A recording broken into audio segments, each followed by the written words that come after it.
Dear friends, India, this wonderful, colorful land of ours, has been a great nation.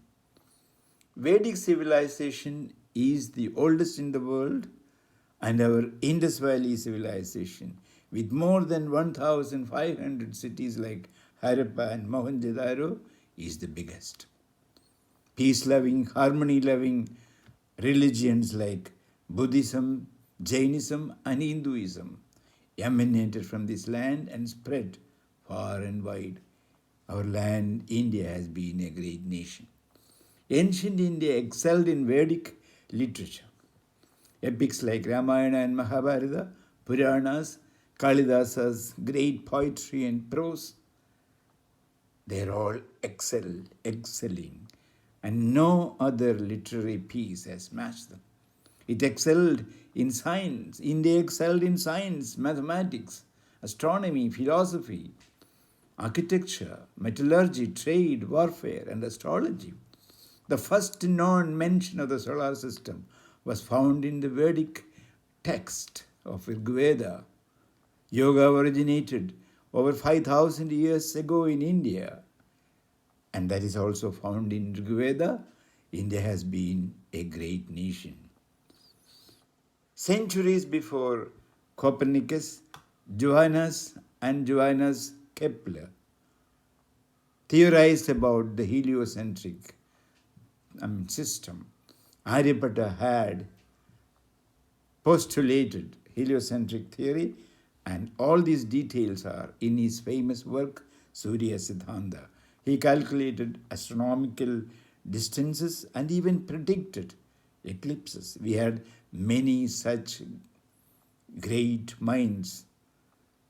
Everybody will be knowing Shankaracharya, the advocate of Advaita. India has been a great nation of great minds. Ancient India invented zero, the number and decimal system, the value of pi, algebra, trigonometry, calculus, and many other mathematical concepts. India has been a great nation. India's Dhanvantari developed Ayurveda. Sushruta Maharshi did surgery. Indians invented the ruler, weighing scale, and dentistry. We had flushing toilets, beautiful homes, and public waste disposal systems. We used shampoo and lived in advanced ways. India has been a great nation. We had great institutions of learning, or universities, perhaps the oldest in the world, which outshine the present universities of the world, like Nalanda in Bihar, Sharda Peeth, and Takshashila, and many, many others. India had been a great nation. Its greatness shined from the snow-capped peaks of Everest, from the hilltops of Western and Eastern Ghats, from the mountains of India.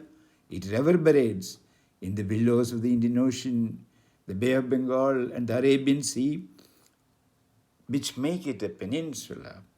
It also reverberates in the billows of the, or in the small ripples of mighty rivers like Ganges, Brahmaputra, Indus, Godavari, Yamuna, Kaveri, Krishna. India has been a great nation.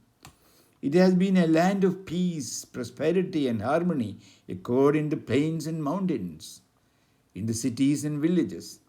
It is home to wonders like the monolithic Jain statue at Gomadeshwar, the historical ruins of Vijayanagar kingdom at Hampi, the golden temple, the holiest shrine of Sikhism in Amritsar, Punjab, the marvelous Jain and Hindu temple structures at Khajuraho in MP, the famous Konark Sun Temple in Odisha, and the world wonder Taj Mahal in Agra in UP.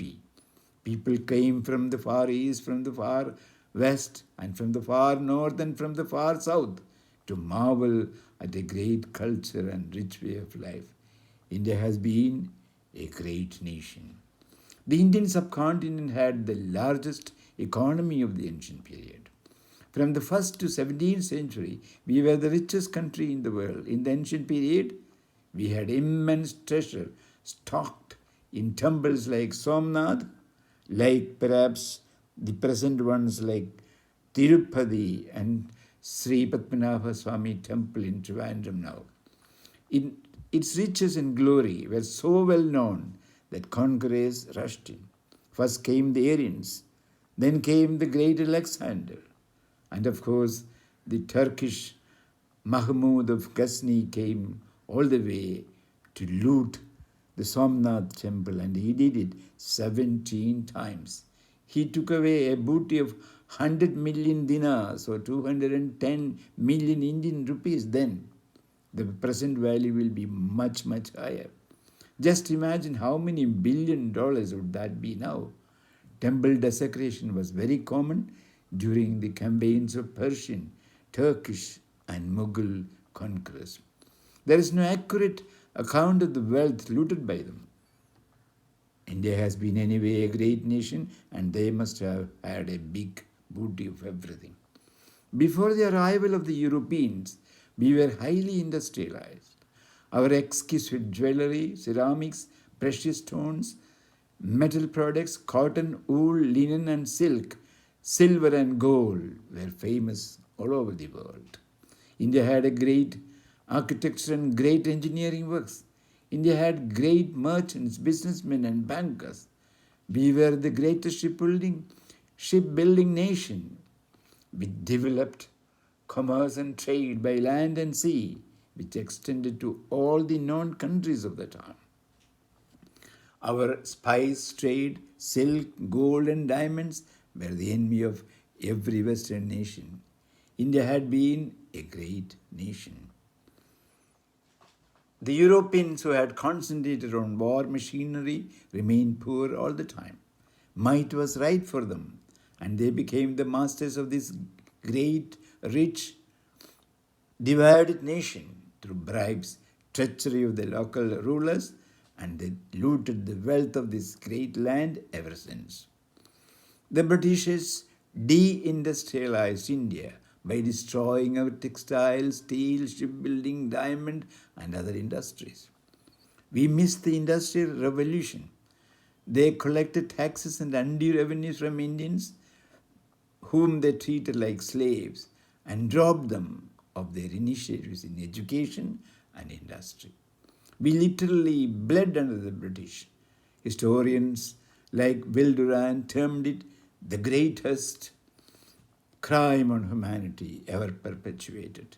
They tried to destroy our high civilization, high religion, and our high industry with guns and the bluntness of their swords. They murdered and annexed and stole and committed illegal plunder, which continued ruthlessly for over 200 years. We became a market for Britain, and the British exports soared. Our people had to resort to agriculture, and we naturally became a poor agrarian society. But India had been a great nation once. At the beginning of the 18th century, as the British economic historian Angus Madison demonstrated, India's share of the world economy was 23%, as large as all of Europe put together. It had been 27% in 1700 when the Mughal Emperor Aurangzeb's treasury raked in £100 million in tax revenues alone. By the time the British departed, India had dropped, or Indian output had dropped to just over 3%. India was governed for the benefit of Britain. Britain's rise for 200 years was financed by the depredations they did in India. India had been a great nation. Taxation and extraction of levies were other horrendous acts of the imperial forces. Agricultural tax became half the gross product. British revenue skyrocketed, and Indian debt got multiplied in geometric proportion. We had to pay to suppress rebellion elsewhere in the British Empire. UK was responsible for the deaths of 35 million Indians. They robbed our industrial base, enterprisingness, and instilled a slavish mentality. Now they are gone. They are gone for 75 years, and we are at the threshold of regaining the past glory. India will be definitely a glorious nation again. We are no more a nation of snake charmers and monkey players. We are progressing fast. Since 47, with no wealth, no locally educated workforce, our talent mostly Western educated, got drained to the West slowly but steadily. We bet poverty. We became self sufficient in food production, and we are now the largest rice producer in the world. Our railways and IT are the largest in the world. We have great institutions like the IITs, the IISCs, which turn out or produce high technocrats and bureaucrats. Our rocketry and nuclear achievements and advancements are commendable and appreciated the world over. India is slowly regaining its glory. There is no doubt in my mind that this great nation will become the mightiest power on earth. It is already the fifth in economic power. According to IMF, its GDP had grown quickly in the last 25 years, leapfrogging that of France and UK. With a population of more than 1.2 billion, India is the world's largest democracy now. Since the 2000s, India has made remarkable progress in reducing absolute poverty, and it has already emerged as a global player. India is regaining its past glory. I am sure we will be one of the greatest powers in the world. Going ahead, India is expected to outsmart Germany in 2027 and Japan in 29 at the current rate of economic growth as per the State Bank of India report.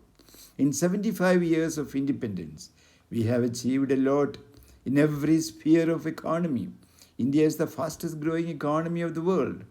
We will achieve third rank very soon, as already mentioned, with 1.4 million active service personnel in the defense forces. We are the second largest military in numbers in the world. With the third largest military budget, India is ranked world's fourth military power now, and it is considered to be one of the potential superpowers of the world. India is slowly regaining its glory. We will be a superpower before long. Thank you. Thank you very much.